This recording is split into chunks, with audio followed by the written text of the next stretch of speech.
ನಿಮ್ಮ ಹಳೆಯ ಒಡವೆನ ಅಧಿಕ ಬೆಲೆಗೆ ಮಾರಬೇಕೆ? ಅಟಿಕಾಗೆ ಕಾಲ್ ಮಾಡಿ 8803000300. Attica gold company. ಕಾಂಗ್ರೆಸ್ನಲ್ಲಿ ಸಚಿವಾಕಾಂಕ್ಷಿಗಳಿಗೆ ಶುರುವಾಗಿದೆ ಟೆನ್ಷನ್.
ಕಾಂಗ್ರೆಸ್ನಲ್ಲಿ ಸಚಿವಾಕಾಂಕ್ಷಿಗಳಿಗೆ ಶುರುವಾಗಿದೆ ಟೆನ್ಷನ್. ಕೆಲವರು ಸ್ಥಾನ ಕಳೆದುಕೊಳ್ತಾರೆ, ಇನ್ನೂ ಕೆಲವರು ಸ್ಥಾನವನ್ನ ಪಡೆದುಕೊಳ್ತಿದ್ದಾರೆ. ಯಾರವರು ಸಂಪುಟಕ್ಕೆ ಸೇರುವ ಸಚಿವರ ಹೆಸರು ಇವತ್ತೇ ಫೈನಲ್ ಆಗಲಿದೆ. ಡಿಕೆ ಶಿವಕುಮಾರ್ ಜೊತೆ ನಾಳೆಯೇ ಪ್ರಮಾಣ ವಚನ ಸ್ವೀಕಾರ ಮಾಡಲಿದ್ದಾರೆ 10 ಜನ ಶಾಸಕರು.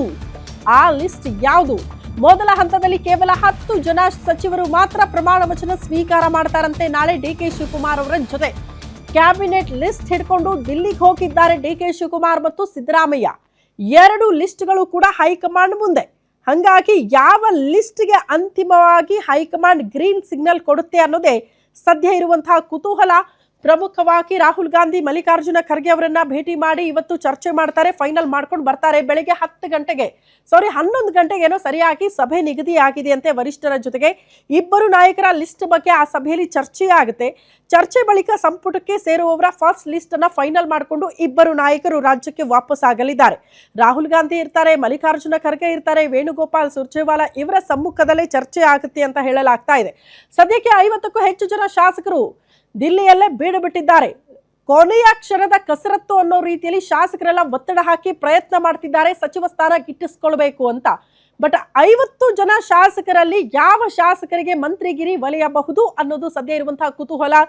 ಜಸ್ಟ್ 10 ಜನ ಹಿರಿಯರು ವರ್ಸಸ್ ಯುವಕರು ಯಾರು ಮೊದಲ ಹಂತದಲ್ಲಿ ಆದ್ಯತೆಯನ್ನ ಪಡ್ಕೊಂಡು ಪ್ರಮಾಣ ವಚನಕ್ಕೆ ಸಿದ್ಧರಾಗ್ತಾರೆ ಅನ್ನೋದೇ ಸದ್ಯ ಇರುವಂತಹ ಕುತೂಹಲ. ಕಾರಣ ಒಂದು ಸಂಪುಟ ಅಂದ್ರೆ ಹಿರಿಯರು ಇರಬೇಕು, ಅನುಭವ ಇರಬೇಕು, ಅದ್ರ ಜೊತೆಗೆ ಹೊಸ ಮುಖಗಳಿಗೂ ಕೂಡ ಆದ್ಯತೆ ಕೊಡಬೇಕು. ಯಾಕಂದ್ರೆ ಹೊಸ ಮುಖಗಳಿಗೆ ಆದ್ಯತೆ ಸಿಕ್ಕರೆ ಪಕ್ಷ ಸಂಘಟನೆ ಒಳ್ಳೆ ರೀತಿಯಲ್ಲಿ ಆಗುತ್ತೆ, ಅದು ಪಕ್ಷಕ್ಕೂ ಕೂಡ ಒಳ್ಳೆಯದು ಅನ್ನುವಂಥ ಲೆಕ್ಕಾಚಾರ ಡಿಕೆ ಶಿವಕುಮಾರ್ ಅವರದ್ದು. ಹಾಗಾಗಿ ಎರಡನ್ನ ಕೂಡ ಹೆಂಗೆ ಬ್ಯಾಲೆನ್ಸ್ ಮಾಡ್ತಾರೆ ಅನ್ನೋದನ್ನ ಕಾದ್ ನೋಡ್ಬೇಕು. ಈ ಬಗ್ಗೆ ಮತ್ತಷ್ಟು ಡೀಟೇಲ್ಸ್ ಅನ್ನ ಕೊಡ್ತಾ ಹೋಗ್ತಾರೆ ನಮ್ಮ ಪ್ರತಿನಿಧಿ ದುರ್ಗೇಶ್ ನೇರ ಸಂಪರ್ಕದಲ್ಲಿ ಜಾಯಿನ್ ಆಗ್ತಿದ್ದಾರೆ. ದುರ್ಗೇಶ್, ಏನ್ ನಿರೀಕ್ಷೆ ಮಾಡಬಹುದು ಕೊನೆಯ ಹಂತದ ಕಸರತ್ತು ದೆಹಲಿಯಲ್ಲಿ? ಇವತ್ತು ಲಿಸ್ಟ್ ಫೈನಲ್ ಆಗ್ತಾ ಇದೆ. ಎಷ್ಟು ಜನ, ಯಾರಿಗೆ ಆದ್ಯತೆ ಸಿಗಬಹುದು? ಸಂಭಾವ್ಯ ಪಟ್ಟಿ ಹೆಸರುಗಳು ಇರೋದು ಯಾರ್ದು ಅಂತ? ಎಸ್ ಶ್ರುತಿ, ಸಿದ್ದರಾಮಯ್ಯ ಮತ್ತು ಡಿ ಕೆ ಶಿವಕುಮಾರ್ ಅವರು ಹೈಕಮಾಂಡ್ ಜೊತೆ ಈಗಾಗಲೇ ಸಭೆಯನ್ನು ನಡೆಸಿರುವಂಥದ್ದು. ಒಂದು ಕಡೆ ಡಿ ಕೆ ಶಿವಕುಮಾರ್ ಅವರ ಪಟ್ಟಿ, ಸಿದ್ದರಾಮಯ್ಯ ಅವರ ಪಟ್ಟಿಯನ್ನು ಎರಡೂ ಕೂಡ ತೆಗೆದುಕೊಂಡು ದೆಹಲಿ ಪ್ರವಾಸವನ್ನು ಕೈಗೊಂಡು ನಿನ್ನೆ ಒಂದು ಸುತ್ತಿನ ಸಭೆ ಆದರೆ ಇವತ್ತು 11 ಗಂಟೆಗೆ ಮತ್ತೊಂದು ಸುತ್ತಿನ ಸಭೆಯನ್ನು AICC ಅಧ್ಯಕ್ಷರಾದಂಥ ಖರ್ಗೆ, KC ವೇಣುಗೋಪಾಲ್ ಮತ್ತು ಸುರ್ಜೇವಾಲಾ ರಾಹುಲ್ ಗಾಂಧಿ ಜೊತೆಗೆ ಚರ್ಚೆ ಮಾಡ್ತಾರೆ ಎನ್ನಲಾಗ್ತಾ ಇದೆ. ಪ್ರಮುಖವಾಗಿ ಮೊದಲ ಪಟ್ಟಿಯಲ್ಲಿ ಡಿ ಕೆ ಶಿವಕುಮಾರ್ ಅವರ ಪಟ್ಟಿಯಲ್ಲಿ ಯಾರೆಲ್ಲ ಇದ್ದಾರೆ ಮತ್ತು ಸಿದ್ದರಾಮಯ್ಯ ಅವರ ಪಟ್ಟಿಯಲ್ಲಿ ಯಾರೆಲ್ಲ ಇದ್ದಾರೆ ಮತ್ತು ಹೈಕಮಾಂಡ್ ಕೋಟಾದಡಿಯೂ ಕೂಡ ಒಂದಿಷ್ಟು ಚರ್ಚೆಯನ್ನು ಮಾಡಿ ಮತ್ತೆ ಮೊದಲ ಹಂತದಲ್ಲಿ ಡಿ ಕೆ ಶಿವಕುಮಾರ್ ಅವರ ಜೊತೆಗೆ ಯಾರೆಲ್ಲ ಸಚಿವರು ಪದಗ್ರಹಣ ಪ್ರಮಾಣ ಪತ್ರವನ್ನು ಪಡೆದುಕೊಳ್ಳಬೇಕು ಅನ್ನೋ ನಿಟ್ಟಿನಲ್ಲಿ ಚರ್ಚೆ ಆಗ್ತಿರುವಂಥದ್ದು.